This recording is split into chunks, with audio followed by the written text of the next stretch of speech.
Pessoal, boa noite.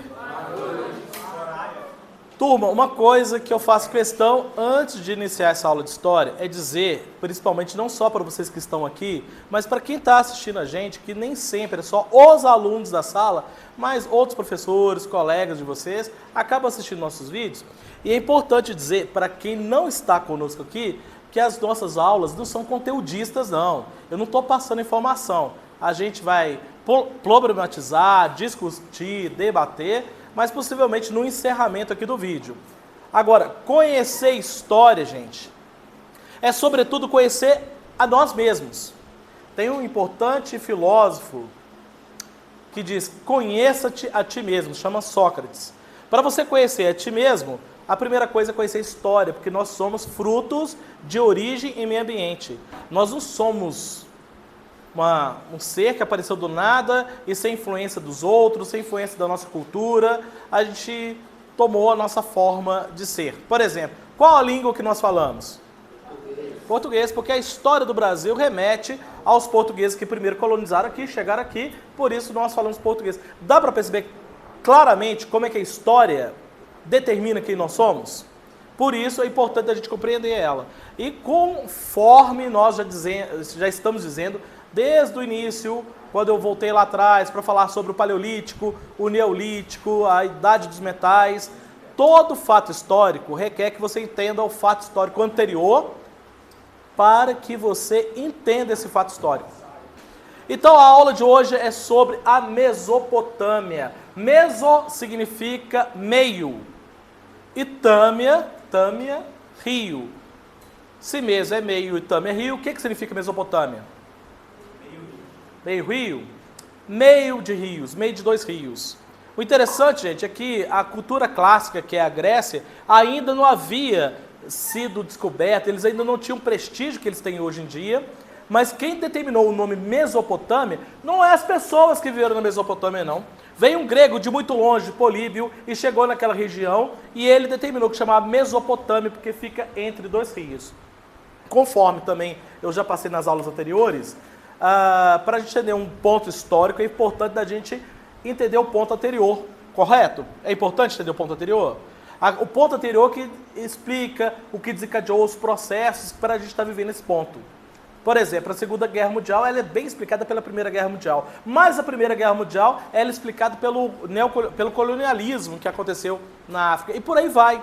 Por isso que eu voltei até Paleolítico, Neolítico, o período pré-histórico, que desagou na Idade dos Metais. E todo esse processo vai desaguar, gente, no período pré-histórico, no início da história. E sabe quando que a história começa?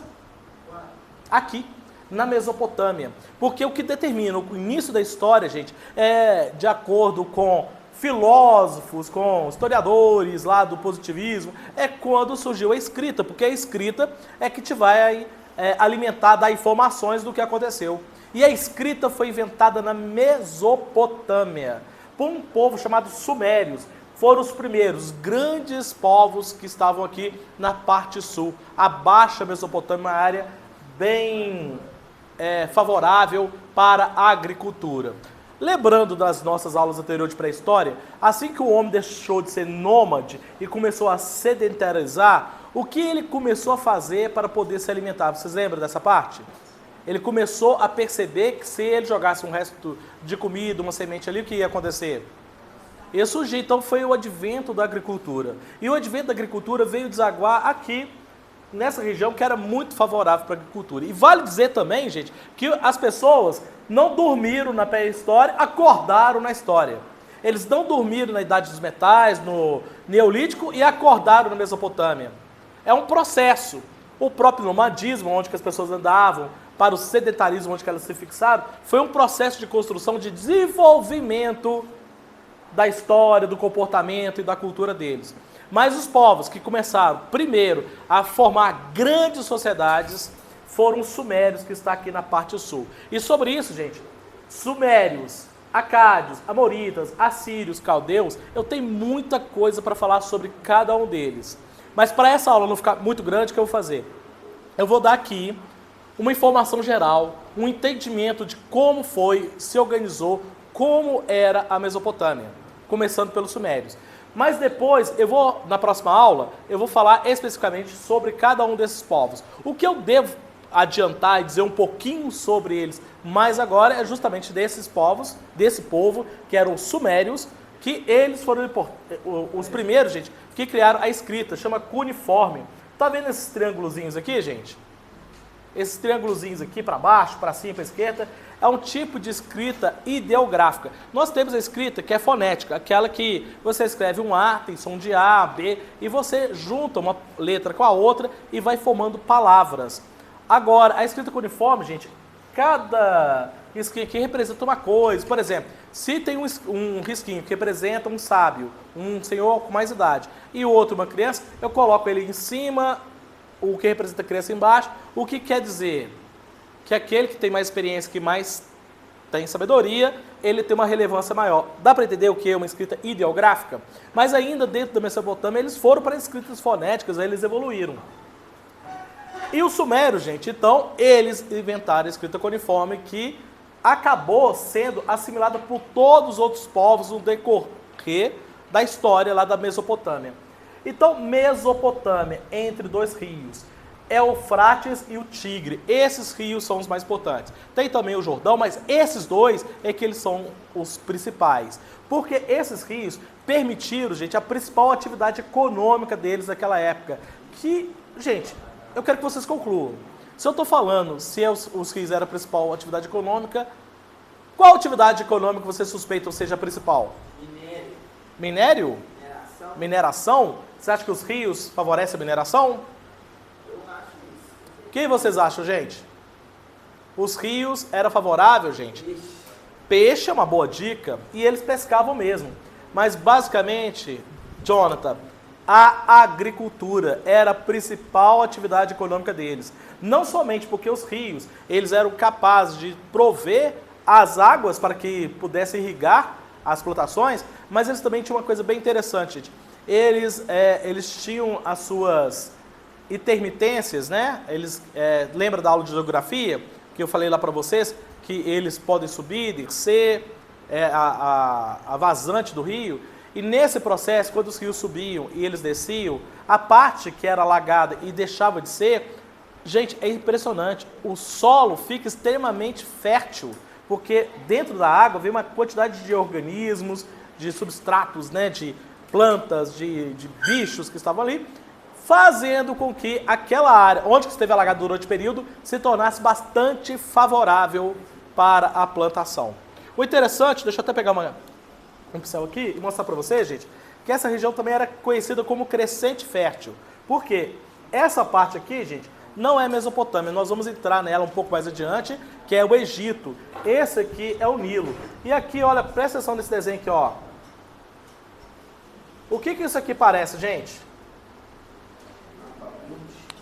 Não, fala o ciclo aqui, ó. Um ciclo, parece o quê? Parece uma meia-lua? Uma lua crescente? Por isso essa região, gente, é chamada de crescente fértil, porque pega desde lá do Nilo até a parte sul aqui da Suméria, também é conhecido como crescente fértil. Porque o Nilo também entra um pouco na história da Mesopotâmia, apesar que um pouquinho mais tarde, mas o Nilo não está na Mesopotâmia, o Nilo está no Egito. A Mesopotâmia, se a gente for pegar hoje e falar, olha, quais são os países que hoje estão no lugar onde outrora foi a Mesopotâmia? O Iraque é a maior parte. Mas no norte tem a Síria, tem a Jordânia, aqui no sul tem o Kuwait. Tá vendo essa parte aqui um pouquinho mais para lá? Essa parte aqui, ó, é a Arábia Saudita. Essa parte aqui é a Mesopotâmia. Aqui em cima a Turquia, uma partezinha da Turquia também fazia parte da Mesopotâmia. E esses povos, gente, eles começaram a criar as primeiras grandes estruturadas cidades. Cidades famosas. Por exemplo, alguém de falar da cidade de Ur? Nunca ouviu falar, gente, na Bíblia? Alguém lembra? Ur é a cidade de onde é originado o grande Abraão. Abraão, gente, ele é o precursor das religiões abraâmicas, que é o judaísmo, o cristianismo, onde que o catolicismo é a religião mais com maior ênfase, maior expressividade, mas todas as religiões evangélicas, cristãs, tem Abraão como o precursor dela, e os muçulmanos. E esse grande precursor dessas religiões, viveu aqui em Ur. Mas nós temos Eridu, Uruk, outras cidades, Largache, são várias cidades. E essas cidades, gente, elas não eram um país. Quando eu falo Suméria, parece que eu estou dando ideia de um país, de uma região, onde que cada cidade faz parte desse grande reino, né? Não. Cada cidade, Uruk, Lagash, Eridu, Ur, cada cidade tem seu próprio rei, a sua própria... Eles criaram as moedas, gente. Eles criaram muitas coisas. As moedas, o dinheiro, foi criado ali pelos sumérios. Vale dizer que não foi só uma moeda não, gente. Sabe uma grande, importante, incrível invenção deles, além da escrita? A roda. A roda foi inventada ali por eles. E parece bobagem, gente, a roda foi uma grande invenção. A roda mudou completamente a história do mundo, porque ela impulsionou demais a tecnologia de tudo. Mas o iogurte, invenções, gente, os sumérios eram um povo inteligente, criativo e modificou bastante. Depois aí a gente vai, na aula que eu estiver falando sobre os povos, eu vou dizer por que eles caíram, outros povos sumiram. No lugar deles vieram o primeiro reino babilônico. Babilônia, todo mundo já falar, né? Já diz os pentes da Babilônia, a Torre de Babel. Vamos falar isso na próxima aula. Continuando aqui, o que é importante a gente entender aqui nessa aula é que apesar de cada cidade ser autodeterminante, eles eram expansionistas. O que quer dizer isso? Eles eram império. Qual a diferença de reino para império, vocês sabem? O reino é o rei, o império é o imperador, né?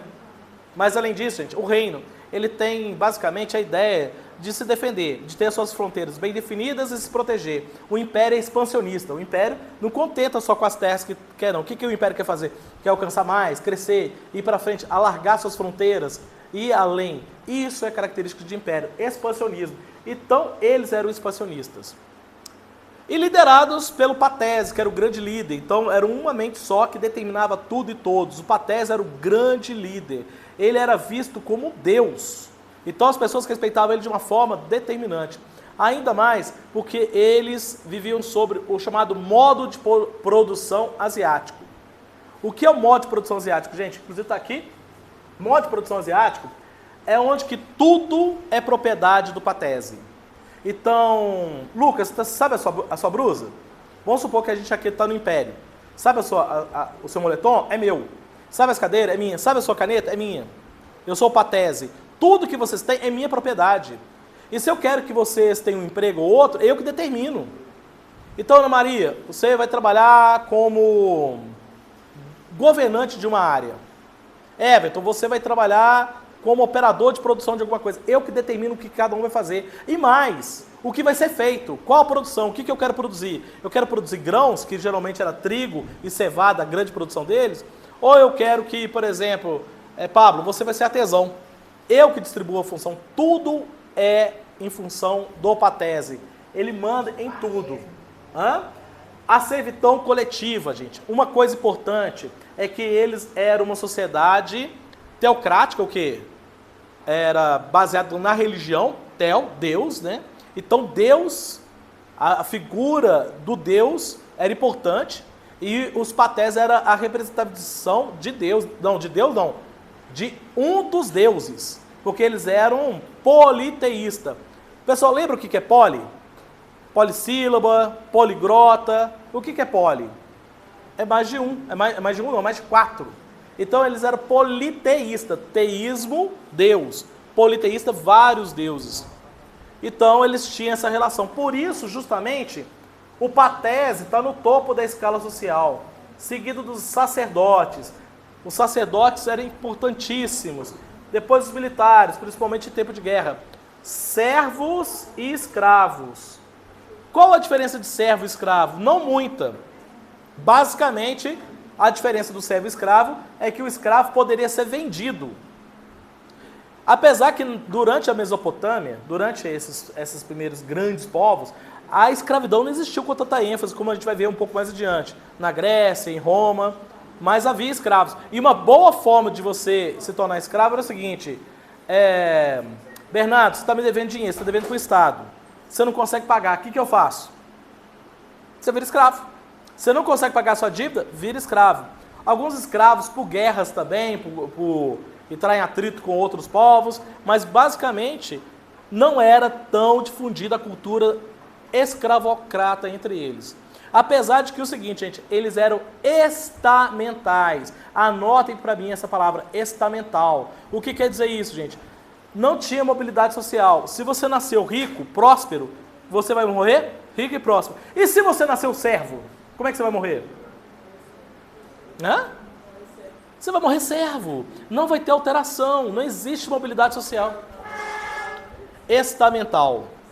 Estamental, gente. E outra coisa, estamental quer dizer que não existe mobilidade social. Se você nasceu servo, morrerá servo. Se você nasceu sacerdote, filho do sacerdote, da classe ali dos sacerdotes, vai continuar assim. Se você deu a sorte de vir em patese, mandar em tudo e todos toda hora, você vai ter isso. Além de ser oligárquicos, ou seja, eram só pouquinhos. Olha aqui a pirâmide social. Oligarquia quer dizer poder na mão de poucos. Somente poucos mandavam em tudo.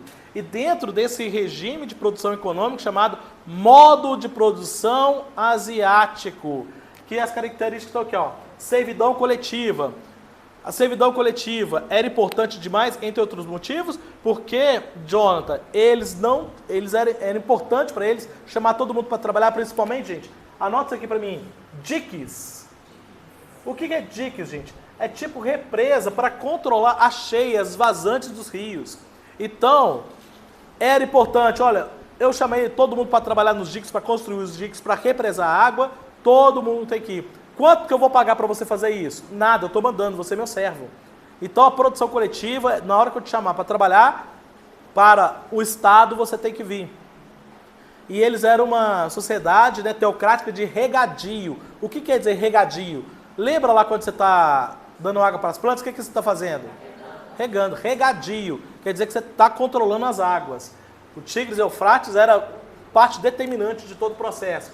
O trabalho compulsório, ou seja, você tem que trabalhar. Você não tem decisão, hoje eu não posso. Ah, você não pode.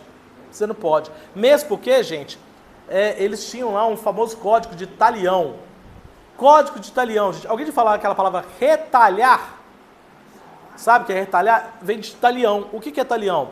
Dente por dente, aliás, olho por olho, dente por dente. Então era o seguinte, o Código Talião com o Código de Hammurabi, que eu estava previsto falar na próxima aula, mas já adiantei aqui, quer dizer o seguinte, que existia um código, 282 leis criadas por Hammurabi, no princípio de Talião, que se eu pratiquei um ou outro alguém, se eu matei o filho do meu amigo, o que o meu amigo pode fazer? Matar o meu filho. Era assim as relações. Mas ainda, gente, para a gente não perder, concentrar e focar, para a gente não perder o lindo da aula, modo de produção asiático. O Estado determina a produção, ele distribui os recursos, ele cobra impostos e ele nomeia pessoas para os cargos. E esse modo de produção asiático tem uma coisa que precisa ser observado, é que ele não foi somente na Mesopotâmia. Lá no Egito também existiu o modo de produção asiático. Mas espera aí, professor, espera aí, tem uma coisa errada aqui. Porque o Egito é Ásia, gente. O Egito é África. Modo de produção asiático, mas o Egito é África. Mesmo assim, gente, o nome é esse e é assim que funciona e basicamente quer dizer o patese manda e o restante tudo obedece do jeito que ele quiser. Ponto. Se eu quiser, se você é meu parente, te dou uma condição boa, um cargo bom, se você não é, se eu não gosto de você, eu te prejudico. É assim que funcionava. A religião, gente, eles eram antropomórficos. Antro significa homem, pessoas. Então, antropocentrismo, que as pessoas é o centro do universo. Então, antropomórfico quer dizer o seguinte, que eles tinham um deus só ou vários deuses? Vários deuses. E esses deuses, gente, eles tinham imagem que ele era tipo um ser humano. Tipo ser humano. E que, por exemplo, eles tinham características humanas. Por exemplo, se eu fazer um insulto, se eu insultar um determinado Deus, esse Deus pode ficar com raiva e possivelmente manda um raio na minha cabeça. Raiva é um sentimento humano ou um sentimento divino? Humano. Mas eles caracterizavam seus deuses por valores humanos. Então, se o humano sente raiva, eles imaginavam que os deuses também deles sentiam raiva, sentiam alegria. Então, eles tinham essa dimensão. Sendo que, por exemplo, todo mundo lembrando de Egito, que vai ser o tema da próxima aula, pergunto, próxima aula vai ser os os povos da Mesopotâmia. Após terminar a Mesopotâmia, a gente vai falar do Egito. Pergunta, fala uma coisa que você lembra do Egito. Fala, Davi, uma coisa que você lembra. Hã? Guerra, que mais? O que você lembra do Egito, quando você pensa em Egito? Pirâmide. E dentro da pirâmide, o que tem lá dentro da pirâmide? Faraó, de que forma?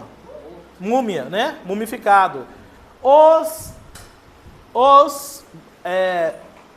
mesopotâmios, eles não mumificavam seus mortos, entre outros motivos, porque eles não acreditavam na vida após a morte. Para eles, morreu, acabou.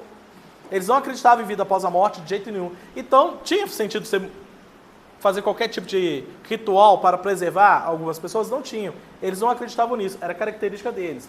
Mas acreditavam que os seus deuses, com formas antropomórficas, também tinham ligações poderosas com características da natureza, como capacidade de promover chuva, ventos, terra, água, ar e fogo. Eles imaginavam que seus deuses eram capazes de operacionalizar esses fenômenos da natureza. E